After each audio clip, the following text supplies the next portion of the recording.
Hello' বন্ধুসকল, আসামজন চেনেলটোলৈ আপোনালোকক স্বাগতম জনাইছোঁ। বন্ধুসকল, আজিৰ ভিডিঅ'টোত আমি ডিছকাছ কৰিম কম্পিউটাৰৰ কিছুমান ছেটিংছৰ বিষয়ে। আমি সকলোৱে কম্পিউটাৰ বা লেপটপ ইউজ কৰোঁ। কম্পিউটাৰ বা লেপটপ ইউজ কৰিবৰ কাৰণে বহুত ধৰণৰ ছেটিংছৰ বিষয়ে আমি জনাটো দৰকাৰ। আজিৰ ভিডিঅ'টোত আমি কিছুমান কম্পিউটাৰ বা লেপটপৰ কিছুমান বহুত ইম্পৰ্টেণ্ট ছেটিংছৰ বিষয়ে আমি ডিছকাছ কৰিম। তো বলক বন্ধুসকল, আমি ভিডিঅ'টো আৰম্ভ কৰোঁ। তো বন্ধুসকল, আপোনালোকে যদি কম্পিউটাৰত নেট ইউজ কৰে, কম্পিউটাৰত নেট ইউজ কৰোঁতে আপোনালোকৰ কম্পিউটাৰত যেতিয়া আপুনি নেট কানেক্ট কৰে আৰু নেট সোনকালে শেষ হয়, তাৰ কিছুমান কাৰণ থাকিব পাৰে, বহুত কিছুমান কাৰণ থাকিব পাৰে। তাৰ ভিতৰত মই আপোনাক এটা মেইন কাৰণৰ বিষয়ে মই আপোনাক ক'ম। যেতিয়া আপুনি এই ছেটিংছটো কৰিব, আপোনাৰ ডাটা বহুত কম যাব, হয়তো আপোনাৰ ডাটা কনজিউম বহুত কম কৰিব, কাৰণ বেকগ্ৰাউণ্ডত বহুত বস্তু ৰান হৈ থাকে। সেইকাৰণে আপোনালোকৰ কম্পিউটাৰত যেতিয়া কানেক্ট কৰে ডাটা বহুত খৰচ হয়। তো তাৰ কাৰণে কি কৰিব লাগিব, আপুনি চিম্পল ইয়াত উইণ্ডোজ আৰ ক্লিক কৰিব লাগিব, অথবা আপুনি ইয়াতে ষ্টাৰ্টত যাব, ষ্টাৰ্টত গৈ ইয়াতে লিখিব পাৰে আপুনি উইণ্ডোজ WINDOWS উইণ্ডোজ আপডেট। তো উইণ্ডোজ আপডেট লিখাৰ লগে লগে উইণ্ডোজ আপডেট আহি যাব, ইয়াত এণ্টাৰ মাৰি দিব। আৰু এণ্টাৰ কৰাৰ পিছত ইয়াতে আপোনালোকৰ এনেকুৱা ধৰণৰ আহিব পাৰে। তো মোৰ ইয়াতে অফ আছে বৰ্তমান, মই অফ কৰি ৰাখিছোঁ, আপোনালোকৰ অন থাকিব। তো ইয়াত অন কৰিবৰ কাৰণে বা অফ কৰিবৰ কাৰণে আপুনি ইয়াতে দেখিছে আপোনালোকে চেঞ্জ ছেটিংছ। তো চেঞ্জ ছেটিংছত আপোনালোকে ক্লিক কৰিব। তো ইয়াতে বৰ্তমান মই অফ কৰি থৈছোঁ, নেভাৰ কৰি থৈছোঁ। আপোনালোকে ইয়াত চিলেক্ট কৰি ল'ব নেভাৰ। ইয়াত আপোনালোকে এইটো এলাও দুইটা উঠাই দিব, দুইটা আপোনালোকে আনচেক কৰি দিব, দি আৰু এইটো নেভাৰ কৰি দিব। নেভাৰ কৰি দি ইয়াত অ'কে কৰি দিব। আৰু অ'কে কৰাৰ পিছত আপোনালোকৰ যিটো ছেটিংছ, এই ছেটিংছটো এপ্লাই হৈ যাব। আৰু আপোনালোকৰ যেতিয়া আপোনালোকে নেট কানেক্ট কৰিব, নেটটো বহুত কম কনজিউম কৰিব, কাৰণ বেকগ্ৰাউণ্ডত উইণ্ডোজ আপডেট হৈ থাকে। আৰু উইণ্ডোজ আপডেট হৈ থাকে যেতিয়া, উইণ্ডোজ আপডেট ল'লে আপোনালোকৰ ডাটাটো বহুত কনজিউম কৰে। তো বলক আমি এতিয়া আগবাঢ়ো নেক্সট ছেটিংছলৈ। তো নেক্সট ছেটিংছটো কৰিবৰ কাৰণে নেক্সট ছেটিংছটো আপোনালোকক মই কৈ দিছোঁ। যদি আপোনালোকৰ লেপটপ বা কম্পিউটাৰ যদি বাৰে বাৰে ৰিষ্টাৰ্ট হৈ যায় বা অট'মেটিকেলি ৰিষ্টাৰ্ট হৈ যায়, মাজে মাজে কেতিয়াবা যদি অট'মেটিকেলি নিজে ৰিষ্টাৰ্ট হৈ যায়, তেন্তে আপোনালোকৰ এই ছেটিংছটো কৰিব লাগিব। এই ছেটিংছটো কৰাৰ পিছত আপোনালোকৰ কম্পিউটাৰ বা লেপটপ নিজে অট'মেটিকেলি ৰিষ্টাৰ্ট নহয় আৰু। তো এইটো কৰিবৰ কাৰণে আপোনালোকে ওপৰত দেখিছে মাই কম্পিউটাৰ আছে, হয়তো ইয়াত দিছ পিচিও লিখা থাকিব পাৰে, মাই কম্পিউটাৰ বুলি লিখা থাকিব পাৰে, বা কম্পিউটাৰ বুলিও লিখা থাকিব পাৰে। তো ইয়াতে আমি কি কৰিম, ৰাইট ক্লিক কৰিম, ইয়াত প্ৰপাৰ্টিজ কৰিম। আৰু প্ৰপাৰ্টিজ কৰাৰ পিছত এনেকুৱা ধৰণৰ ইণ্টাৰফেচ আহিব। অহাৰ পিছত আপোনালোকে ইয়াত এডভান্স ছেটিংছ দেখিছে, এডভান্স ছিষ্টেম ছেটিংছত ক্লিক কৰিব লাগিব। এডভান্স ছিষ্টেম ছেটিংছত ক্লিক কৰাৰ লগে লগে ইয়াতে আমাৰ এডভান্সটো ক্লিক হৈ আহিব। তো এডভান্সত ক্লিক হৈ অহাৰ লগে লগে ইয়াত তলত দেখিছে আপোনালোকে ছেটিংছ। তো ইয়াতে ছেটিংছত আমি ক্লিক কৰিম। আৰু ছেটিংছত ক্লিক কৰাৰ পিছত ইয়াতে দেখিছে আপোনালোকে অট'মেটিকেলি ৰিষ্টাৰ্টটো চেক হৈ আছে, এইটো চেক হৈ আছে, এইটো আনচেক কৰিব লাগিব। হয়তো আপোনালোকৰ তাতে এইটো চেক হৈ থাকিব পাৰে, এনেকৈ চেক হৈ থাকিব পাৰে। এইটো চেকটো আনচেক কৰি দিব, আনচেক কৰি ইয়াক অ'কে কৰি দিব, আৰু অ'কে কৰি ইয়াক এপ্লাই অ'কে কৰি দিব। আৰু ইয়াৰ পিছত আপোনালোকৰ কম্পিউটাৰ বা লেপটপ অট'মেটিকেলি ৰিষ্টাৰ্ট হোৱা বন্ধ হৈ যাব। তো আমি বলক আগবাঢ়ো আৰু নেক্সট ছেটিংছলৈ। তো বন্ধুসকল, দেখিছে মই ইয়াতে এটা ফ'ল্ডাৰ ৰাখিছোঁ, এইটো ফ'ল্ডাৰ। এই ফ'ল্ডাৰটো মই ইয়াত আপুনি ডেস্কটপত দেখিছে। এই ফ'ল্ডাৰটোত কিছুমান আইকন আছে বা বস্তু আছে, ইয়াত কিছুমান ডকুমেণ্ট আছে। তো এই ফ'ল্ডাৰটো আপুনি ইনক্ৰিপ্ট কৰিব। ইয়াত ইনক্ৰিপ্ট কৰিলে এই ফ'ল্ডাৰটো যেতিয়া মই ইনক্ৰিপ্ট কৰিম, এইটো ফ'ল্ডাৰ অকল এই কম্পিউটাৰটোতহে খুলিব, কম্পিউটাৰ বা লেপটপটোতহে খুলিব। ইয়াৰ পৰা যদি কোনোবা পেন ড্ৰাইভত কপি কৰি লৈ যায়, ইয়াক মই যদি কোনোবা পেন ড্ৰাইভত কপি কৰোঁ, ই আৰু বেলেগ পিচিত নুখুলে আৰু এই বস্তুটো এনেকৈয়ে থাকিব। তো ইয়াক কৰিবৰ কাৰণে, ইনক্ৰিপ্ট কৰিবৰ কাৰণে আপোনালোকে চিম্পল ফ'ল্ডাৰটোৰ ওপৰত ৰাইট ক্লিক কৰিব, প্ৰপাৰ্টিছত যাব, প্ৰপাৰ্টিছত ক্লিক কৰিব। প্ৰপাৰ্টিছত ক্লিক কৰাৰ পিছত ইয়াতে আহিব এডভান্স ছেটিংছ। তো ইয়াতে এডভান্সত ক্লিক কৰিব। এডভান্সত ক্লিক কৰাৰ পিছত এনেকুৱা ধৰণৰ উইণ্ড' এখন আহিব। আৰু ইয়াত তলত আপোনালোকে দেখিছে ইনক্ৰিপ্ট কণ্টেণ্ট টু ছিকিউৰ ডাটা। তো ইয়াতে আপোনালোকে ক্লিক কৰি দিব, ইনক্ৰিপ্টত ক্লিক কৰি দিব। ইনক্ৰিপ্টত ক্লিক কৰি অ'কে কৰি দিব। অ'কে কৰাৰ পিছত ইয়াত এপ্লাই কৰিব। এপ্লাই কৰাৰ পিছত ইয়াত চিম্পল অ'কে কৰিব। অ'কে কৰাৰ পিছত ইয়াতে অকণমান ৰান ল'ব, আৰু ৰান লোৱাৰ পিছত জাষ্ট ছেকেণ্ডৰ কাৰণে ৰান ল'ব, আৰু ইয়াত অ'কে কৰি দিব। অ'কে কৰাৰ পিছত এই ফ'ল্ডাৰটো ইনক্ৰিপ্ট হৈ গৈছে। এই ফ'ল্ডাৰটো মই যেতিয়া ইয়াতে আপোনালোকে দেখিছে কালাৰ চেঞ্জ হৈ গ'ল। তো দেখিছে আপোনালোকে ইয়াত কালাৰ চেঞ্জ হৈ গ'ল।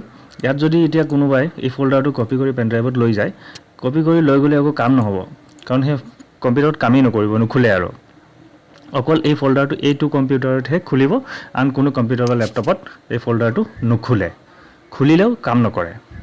তো বলক, এই ছেটিংছটো যদি ভাল লাগিছে তো আপোনালোকে চেনেলটো ছাবস্ক্ৰাইব কৰিব, ভিডিঅ'টো লাইক কৰিব, চেনেলটো ছাবস্ক্ৰাইব কৰি নটিফিকেশ্যন বেলটো দবাই দিব অল কৰি ল'ব প্ৰত্যেকটো আপডেট পাই থাকিবৰ কাৰণে তো বলক আমি আগবাঢ়ো নেক্সট ছেটিংছলৈ তো বন্ধুসকল নেক্সট ছেটিংছটো মই আপোনালোকক বহুত ইম্পৰ্টেণ্ট ছেটিংছ হয় এইটো প্ৰায়ে দৰকাৰ হয় প্ৰায় সকলোৰে দৰকাৰ হয় কাৰণ আমি অসমীয়া যেতিয়া আমাক অসমীয়া টাইপিঙৰ কাৰণে বহুত দৰকাৰ হয় কেতিয়াবা গতিকে অসমীয়া টাইপিং কৰিবৰ কাৰণে আমাক বহুত ছফ্টৱেৰৰ দৰকাৰ হয় বহুত কিবাকিবি দৰকাৰ হয় তো বহুতৰ তাত হয়তো নাথাকে তো আমাক কোনো ধৰণৰ ছফ্টৱেৰ নালাগে আপুনি নিজৰ কম্পিউটাৰতে কৰিব পাৰিব কোনো ছফ্টৱেৰৰ দৰকাৰ নাই তো মই আপোনাক চিম্পল ছেটিংছ মই আপোনালোকক দেখুৱাই দিম তো চিম্পলি ছেটিংছটো কৰিলে আপোনালোকে অসমীয়া টাইপিং কৰিব পাৰিব তো চিম্পলি আপোনালোকে কি কৰিব তাৰ কাৰণে ষ্টাৰ্টত ক্লিক কৰিব কণ্ট্ৰল পেনেলত যাব আৰু কণ্ট্ৰল পেনেলত অহাৰ পিছত ইয়াতে আপোনালোকে দেখিছে চেঞ্জ ডিছপ্লে লেংগুৱেজ তো ইয়াতে আপোনালোকে ক্লিক কৰিব লাগিব চেঞ্জ ডিছপ্লে লেংগুৱেজ আৰু ইয়াত এনেকুৱা ধৰণৰ উইণ্ড' আহিব